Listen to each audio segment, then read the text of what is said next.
Hey, it's Paul McFadden here, and welcome to the Property Success Podcast. And today's show is going to be a cracker. Why? Because I've got a special guest, which I'm going to explain a little bit more about her background, but more importantly, why she's part of the whole collective PMW team and what she can help and does with many of her clients. And her story is brilliant. Why? Because just for when she got started, I don't want to steal her story in this. I want her to share it. But when she got started and how she found out about all of this, and then, to my surprise, started to apply the stuff, getting the results. And I'm like, Cassie, you're an absolute superstar in how you've been able to apply yourself and taking this all on board to build wealth for yourself and your family, but more importantly, being able to support the people within PMW. So my guest today is Cassie Thompson. Now, with Cassie, she works within the whole team PMW. But she's a perfect example of someone who goes out there and applies the things that she learns and also supporting others. Pretty much like I've just said to her. And this is why I've invited her on, because I think you're going to be inspired by her story. And because, again, she's just got a great story from where she got started. And Cassie, first and foremost, welcome to the podcast. Thanks for having me. I'm excited about this one. Yeah. So let's have a chat. Let's take it all the way back. This is one of the things I always love about podcasts is I get to find out more about the person themselves. Yeah. So let's go back to the younger Cassie. Tell us a bit more about you, your background, and how our paths ultimately crossed. Yeah. Okay. So I came out of school and actually started by going to music college down south in London. So my background, I did a performing arts degree, and my kind of major in that was songwriting, which to a load of people, when I tell them that, they're like, that is the most random career choice or degree that you could do.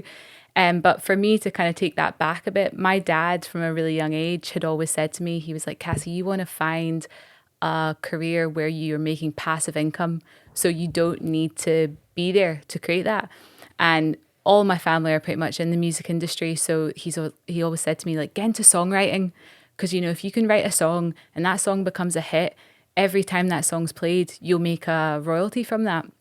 So that really stuck in my head. And he said the only two real ways to do that is, writing a song, writing a book, or doing something like that, or property. And that really stuck in my head the whole way through. So I went into music and I thought, I'm going to go into where the money is. I'm going to go write the songs. So I went to uni, studied songwriting, and came out of that degree with a bit of paper that said I could write a song, which I probably didn't need, and was in a band and started touring. I was touring the UK and was working in a record label up in Shoreditch, and like life was very cool, but I was so broke. And I think after about 5 years of living down in London and Brighton and trying to make that whole thing work, I was a bit of a broken person. So I decided to move back up to Scotland. And I'm from Edinburgh originally, but my best friend, she was studying in Glasgow. So I thought I'll go to Glasgow, I'll go live with her. And I think I moved in on the Monday, and then on the Friday, I met my partner, Graham. And he was from Glasgow, and we, very quickly, a relationship developed. And then we had our first daughter, Callie. And Callie, I always say, was the making of me and also the breaking of me.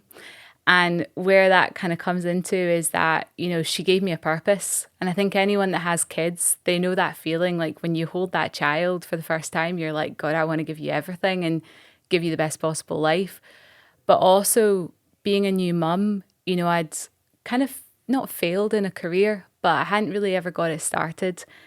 And I lost a lot of confidence in myself. And I just thought, I can't go back to doing music. I'm just not there right now. It's just not something I can do. And in the record label I was working with down in London, I was kind of doing sales and marketing, and they always said I was really good at that. So I was like, do you know what? I'm going to change careers. I'll go into that. And I then basically went through a lot of different jobs, was really lost about what I was wanting to do. And people kept saying to me, they're like, God, you can talk, like you can close, like you'd be really good at sales, and you got your kind of social media going on, you're good at marketing.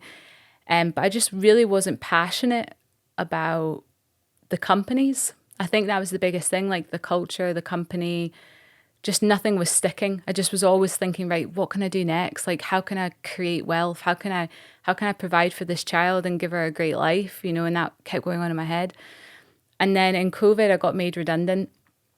And it's funny actually, because I put up on LinkedIn looking for a job. And within an hour, a recruitment guy called me. And he was like, I would love to interview you for my company to get involved in recruitment. I think you'd be great at it.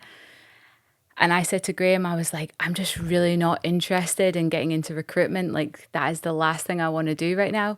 And he was like, just do the interview, because you need some interview practice, and it'll be good for you to kind of like get rejected from a job. Do you know what I mean? And like you can build yourself back up from that. So I went on and I did this call, and I don't know what happened, but something just came over me. And the guy actually turned around to me on the call and he said, I never do this, but you are incredible and we want to offer you the job on the spot. To which I then had to be like, I actually don't want your job, which was really awkward. But he then called me a week later and he said, look, I know you don't want to work for us, but we actually have recruiting at the moment for a digital marketing agency in Glasgow, and I think you'd be brilliant for it. And that was your company. And at the time, that was what you're doing. So I came along, started working here, and yeah, I've never really felt like this before, but it just felt like family. And I think one of the big things for me, and I didn't have this even when I was working in the music industry, was that kind of positive mindset, like go-getting people that just wanted to do more and further themselves. And I'm big into personal development, and that was a big thing for me. So when I came here, I was like, yeah, just these are my people. I love it. I love that as well, that whole story. Yeah. That's great. I never knew about that. And I think that what I saw when you came here and you're working in the offices that we are here, and we had the marketing company here too, is that you always had that positive, upbeat personality yourself, which we love in this office. We really do. Yeah. If you're a bit doorface, you're not going to last in this office. Yeah. So from that point of view, it was great for me to see that you were always, your personality, getting involved in certain things. And of course, there was a little transition there, wasn't there? Because I thought, yeah, we have a superstar here, and I think that you should be coming in and working within the PMW team. So maybe share a little bit about that journey, because, I guess from being in this building and watching and seeing what we were doing in terms of the training academy, that kind of sparked a lot of your interest over there into the world of property. Yeah. Well, I think the spark had actually started back when I was 5 with my dad, when he was like, get involved in something that's going to give you that recurring income and you don't need to be there. And he'd always spoken about property with me, and so that was there, and I knew I always wanted to do it. I had no idea how. I had no money to be able to do that. When I came and first started working here, I was probably at one of the lowest points in my life, in terms of financially, and also thinking what am I going to do with my life and where I'm going to take it. So I just put my focus on the job. But very quickly, I was like, I can't ignore what's going on here. There is something really special. And I think because I was working on marketing campaigns with our clients, I was seeing people come in that were on benefits. There was one lady in particular, she was on benefits, she had 3 kids, and she just completely transformed her life in 6 months. And I was just like, how's she done that? And I was like, oh, that must be a fluke. And then you see another one, and then another one, and then another one. And I was like, wait, hang on a second. I can't ignore this. And it was kind of like it was all meant to be. But I remember at the time you saying to me, like, look, we want to move you from this side of the company to the property stuff. And how would you feel about getting involved with that? And I was like, oh my God, like, yes, like I would love to do that. And then obviously went along and did Protege myself, and yeah, just that week I can remember it so vividly, like moving from one side to the company, and just I had this real shift, like, wow, my life's about to change. And it's so silly to think that just knowledge and information, but that's all it was. It was just like I'd gone from being like, what am I doing? What is my purpose? To, oh my God, I'm going to be okay. I know exactly what I need to do now. I love that. It's such an impact that I love that it has on people, Yeah. because information, the right information, is incredibly powerful. Yeah. And there's many people that hold themselves back. Maybe they don't believe in themselves, or others around them, influence them when they don't have any knowledge or experience themselves either to even pass comment. And I think it's always great when someone gets empowered to come around to an Yeah. event and see what's possible. And it's amazing to hear that you came, went through Protege yourself, and it would be good to just get a little, your take on it in terms of what you felt going through those 5 days. And ultimately, at the end of that, a dilemma kicks into place, as in, okay, I'm here working for Paul and the whole team here at PMW. I've learned all this property stuff, and something that I want to empower every staff member, anyone who works in any of my organizations, is that no, don't feel like you can't go and do your. I want you to go and buy properties. I want you to invest. I want you to build wealth. I want you to have personal growth within this organization as well. Because I can't, you know, support and help thousands of people, and then the very people that help the whole community not reward and help them too. So tell us a little bit more about your experience through Protege, coming out of that, and then where you kind of transitioned into, I guess, the property side of things. And I've got some questions on that, because I think with this being a property podcast, it's always good to hear about some of the deals you've done, your own journey there, some of the challenges you've been able to overcome as well. Yeah. Yeah. Doing Protege was just next level. And I didn't think it was going to be as good as it was. Like that was the main thing that kept coming in every day, because I think at the time that I did Protege, it was 4 days or 3 days. I remember just driving home every day and just being like, oh my God, like I have the answer. Like I know what I need to do and how I need to do it. And the one strategy that really just stuck out to me through the whole thing was the BRRR strategy. And that was just because I was like, I can build a portfolio. I can do this passive income thing with one pot of cash and just recycle it again and again. And that really blew my mind. So I came out, and I actually remember having a chat with Sean and just being like, yes, I'm going to do that. I'm going to go do that. And he was like, amazing. And that was one of the other things that I love about PMW and the community that we have here, is just like you and Sean and everyone were so encouraging of me doing that. And I think I speak to people a lot who their employers don't let them start other businesses. It's actually in their contract that they can't do anything else, a conflict of interest. While here it was like, yeah, amazing. Like it was being celebrated. So yes, I set off and started my company and started on that strategy, which was the BRRR strategy. Break that down for us, just for anyone who's listening is maybe not sure what that is. So basically, it's sourcing a property below market value and putting that property through a renovation to be able to increase the value, and then refinancing that property at the end. So what I've done is I've been able to take one pot of cash and basically use it to buy properties, renovate them, refinance them, pull those funds back out again, and then go again. And I think it's, when I look on it, an average every 6 months over the last 2 years, that's what we've done. We've just bought a property, renovated it, refinanced it. And again, it sounds really easy, that strategy, but if I hadn't gone through Protege, like how would I have sourced a below market value deal? Like, how do you do that? How do you put the property through a renovation to increase value? How do you refinance it? Like all these things that seem really easy, but until you actually know what you're doing, is still a challenge. And I think the main part of that challenge is sourcing properties and doing that in the best way. Absolutely. It's such a great strategy. Even to this day, and I've been involved in the property game for almost, and I hate saying this, 2 decades. I'm clinging on to 18 years, right? But it's getting close to the 20 years of being involved in property. And from someone that never had money to start off with, I focus on deal trading, but very quickly realised that I could joint venture with other people and they could bring the money and I could then split the profits and keep half the asset, and stumbling across this whole strategy of using one pot of cash to build a significant multi-million pound property portfolio.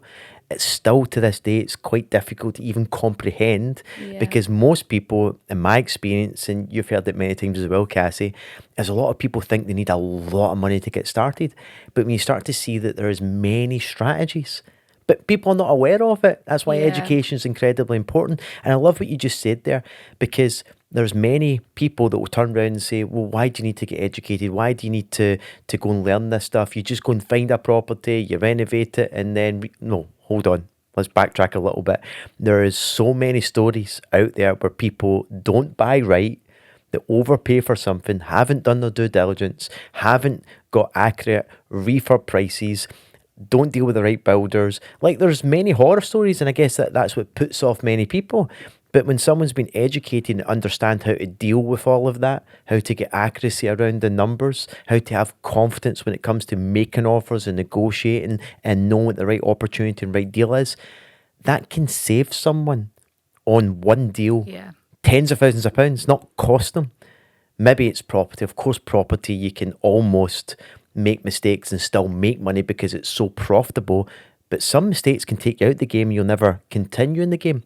And wouldn't it make sense to get the right knowledge, the right education, the right strategies, the right way to implement it so that you're making a lot of money? Because one flip can literally replace your income over the course of a year. Building a portfolio of a handful of properties can also make you and help you become financially free. And what I love about you, Cassie, is a couple of things in terms of your evolution, is that not only are you doing that for yourself and your family, and we'll get into some of those deals, also you've transitioned into, because you're out there doing it for yourself and assisting and helping within our in-house deal trading business too, that you're able to help a lot of the clients too. You know, Yeah. people through business development and helping them, you know, truly see what's capable and what the potential is for them and how it can change their life. And I'd love to get into that. But before we do, let's talk about your first kind of proper deal, because that's always normally exciting for people. So maybe talk us through that a little bit and how that whole process went. Yeah. So the first deal that I did, I think I was a couple of months out of Protege and I got my first deal.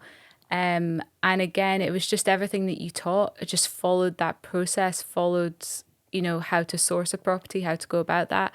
And a lot of it came down to the kind of negotiation side of things. And we got that deal for just under 100,000. We actually converted it from a one bed. The whole layout of the place was so bizarre. Like, the kitchen came off the guy's bedroom, and like it needed completely kind of restructured. So we spent a bit of money on that. But that property is now worth 180,000. So we've been able to do a huge increase just because of the value that we put into it. But that whole process, it was such a learning curve, and it was great to have like you and Sean and the community and everyone to kind of ask questions, because I remember going in to do the kind of first walkthrough with the builders, and the guy was like, "So where do you want the fan?" And I was like, what's a fan? Like, where's the fan going?" You're like, "Oh, it needs to go from here to there." And, obviously I'm from Edinburgh and I can barely understand people from Glasgow most of the time. So even he was chatting to me and I was like, "I don't even know what you're asking me." But, got through that, got the property renovated. And I think the confidence that I got from doing that first project and then refinancing it and just getting the funds land back in my account again. And I was just like, wow, that's worked. And it just gave me that confidence, and we've just gone on from there. And I checked the last night when I was looking through it, like our property portfolio now is just under 1 million. And to be able to build that and also have good cash flow on each of those properties. So the one that we're doing at the moment is just finished a renovation, and that's got a mortgage of just under 500. It's got a maintenance fee of about £40 a month. We've also got a good letting agent, and thanks to your kind of everything you taught me at Protege, we've been able to negotiate that down to 9%. So that's good. But that property is making £1,500 a month.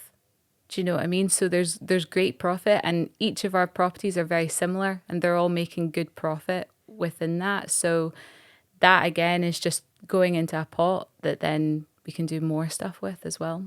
Yeah. And just to put things into perspective, and this is where anyone who's either watching or listening should be empowered by this.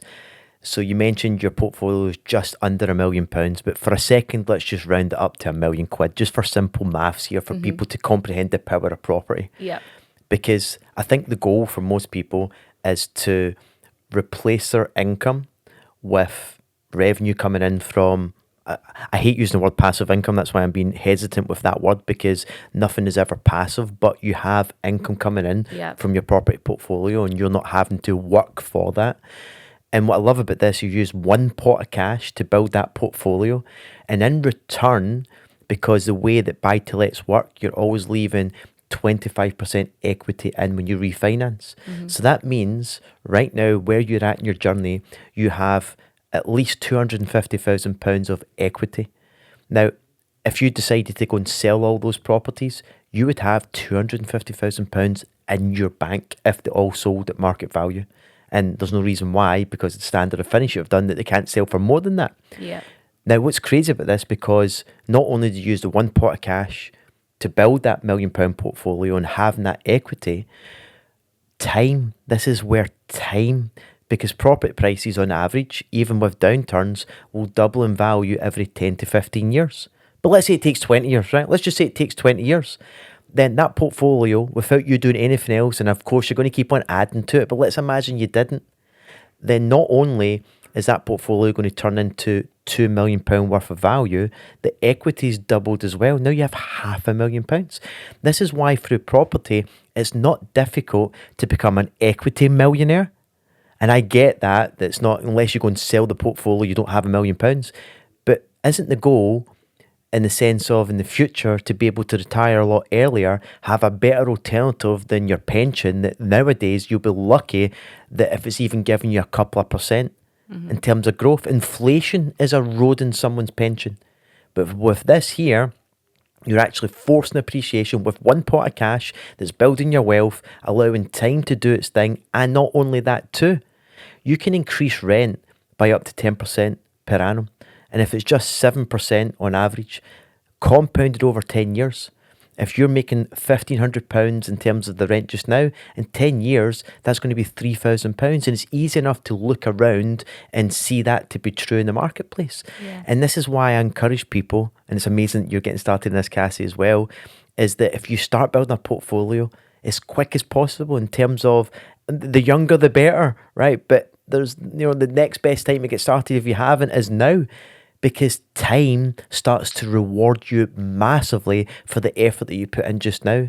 And this is how we create so many stories of people becoming financially free much quicker, but more importantly, starting to build some serious wealth to look after not only themselves, but their family too. And I know for you, you tell this story, which would be great for you to share, about you just driving along and because I know what you're doing here, based on what you said there, is for the kids too and their legacy. Yeah. I think, just to do a couple of points on that, if I wanted to go full time in property, I could, and I think that's, people always say to me, oh, why do you still work with Paul? And I'm like, why would I not still work with Paul?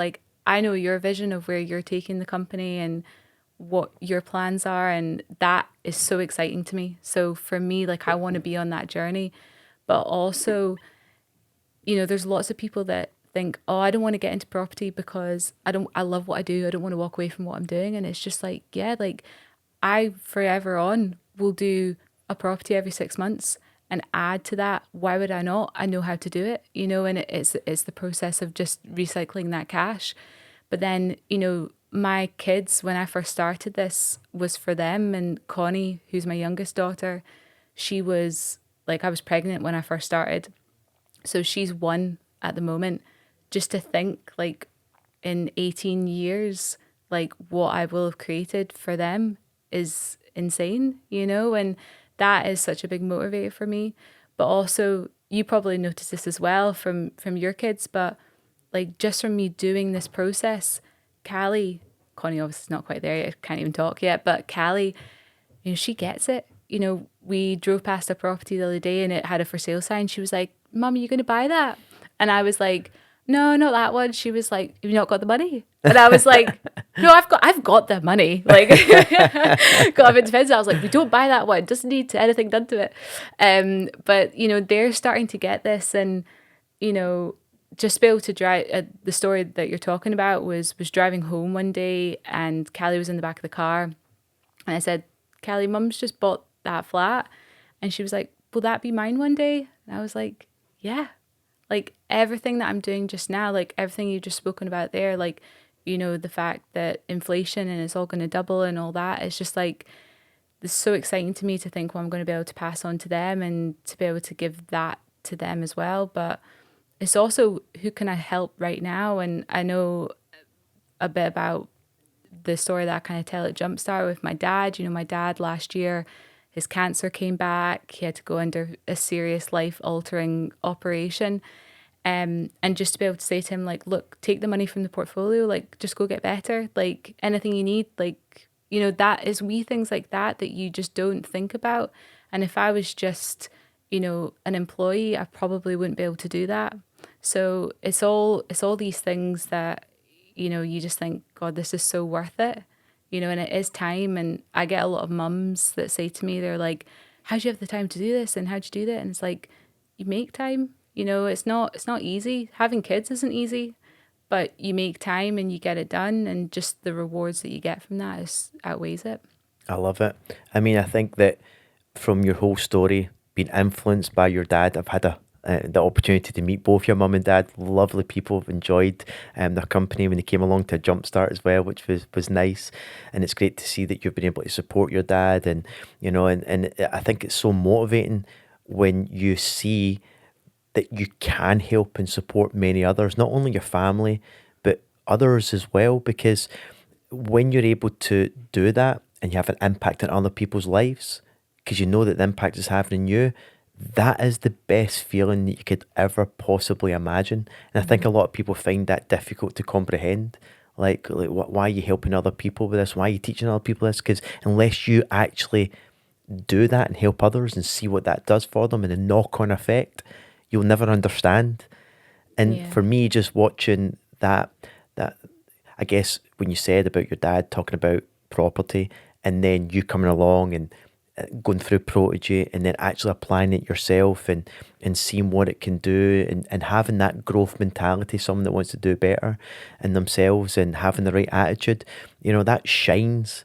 And that's always going to be something that is going to be within you to push forward, and having that motivation with your kids. And I always encourage people to find what is the motivation. So for me, when I get started in property, Cassie, you've heard this billions of times, I never had the motivation of kids at the time. But Yeah. for me, it was just money. I needed to change my circumstances. I need to escape the rat race. I needed money. And I don't care what anyone says. You will find your passion and you'll find your big purpose in life at some point. But for me, it was I needed money to change my circumstance. And if I don't do that, then nothing else matters. So use that as fuel. And a lot of people need to realize that if you focus in on that, then you find the next evolution of what's your drive, what's your why, what's your purpose. And for me, it then turned into the material things, right? The bigger house, the cars and all of that stuff. And then when you go through that process, you find yourself in a situation where you start to find out what the biggest purpose and the biggest passion that drives you. But most people, and I speak from working with many people, can't find that bigger purpose or biggest passion because they've got everyday challenges to deal with, because the biggest arguments in the household is all to do with money. And I know people who earn big salaries but still have no money left over.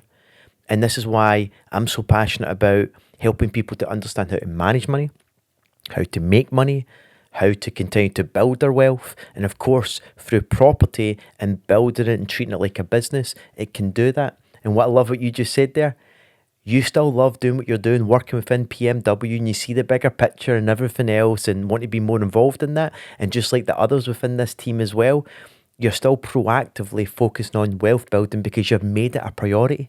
And I love what you said there. It doesn't matter what's going on in your life, because you either need to ask yourself is that if you don't make the change now to make this a priority, then another year will go by.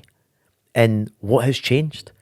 Yeah. And most likely, if you keep on doing what you've always done, nothing's going to change. So we need to make that little shift. And I think that if you make that shift, and I'm talking about maybe you guys here that's maybe listening and watching, and hopefully you're being inspired by this whole story that Cassie's sharing. I want to encourage you to make that shift now, because by making that shift and making it a priority, it won't be long until you start to have that compound effect of what Cassie's been able to achieve and where that can go. It's Yeah. exciting. And I totally wasn't ready to start. Like when I first started, I was probably quite low in confidence in terms of myself. I just started, I was a year into a new job, which was doing well at, but, still wanted to keep doing well at that job and, prove to you guys that I deserve to be here. And my partner Graham, he works in the music industry. He's an agent and he travels all the time. So he's away a lot. I had Callie, who was 2.5, 3, and was pregnant at the time. Like, not the ideal time to start at all. But there was just something in me that I was just like, if I don't do this now, I'm never going to do it. And I just didn't want to sit there. I think as well, it'd also been not eating away at you, but when you're meant to do something, like, when you're like, I should do that. And then you just see another person doing it and another person doing it and another person doing it. And you're just like, hang on a second, I need to take this jump. And it's never going to be easy. But, just to look back on it now, I'm so glad I took that jump when I did. Love it. What's the next steps for Cassie? I know that you're well involved with us and you've got a bigger picture there, but maybe fast forward over the next few years, where do you see things evolving and growing for you? Yeah, I think for me, I've built the portfolio now and I'll continue to do that. That is just like, yeah, that keeps going. That's the plan, to keep building that and doing that. I think the other really exciting thing was you very kindly took the whole team to Marbella in April, and you also invited my partner Graham and my 2 kids along. And Graham just spending a week with you guys, and he was like, "Yeah, we should do this. Like, we should do some other stuff with this." And I was like, "Yeah," like, because that was never a conversation that we had had before. It was just very much, I'll do that. And he was very focused on his career. It's exciting to see that I'm now going to be maybe doing some more flips and stuff with him and working with him on that. But then also there's loads of other exciting things that are going on. We're kind of starting to work more with you and Sean and looking at some other stuff down the line as well. So I'm not done. Like, I actually feel like I'm just getting started now. Like, now feels like I'm at the starting line. Don't know what I've done before, but it feels like we're just ready to go. And yeah, that's the exciting thing about property as well, is there's so many places that you can take it. And I just have such a good feeling about it. Brilliant. Love it, Cassie. It's been good fun having this chat. And what I love to do with this podcast is we'll get together again maybe in 6 months or a year from now, just to find out that next evolution of Cassie and your journey and what you've been involved in, and from now until then, because I know that you are very ambitious, with the stuff that you're working on. And I know that for anyone watching this, you're going to be inspired. I mean, how can you not be inspired by that story? So I love it. What I'm also going to do is link off to Cassie's social, so you can connect with her and follow along her journey. And I know that she's open to for you guys to reaching out and having a chat and everything else as well. So absolutely do that. And it's exciting. If you've not been inspired, I don't know what else is going to. So Cassie, once more, thank you so much for joining us and being on the podcast. Thanks for having me.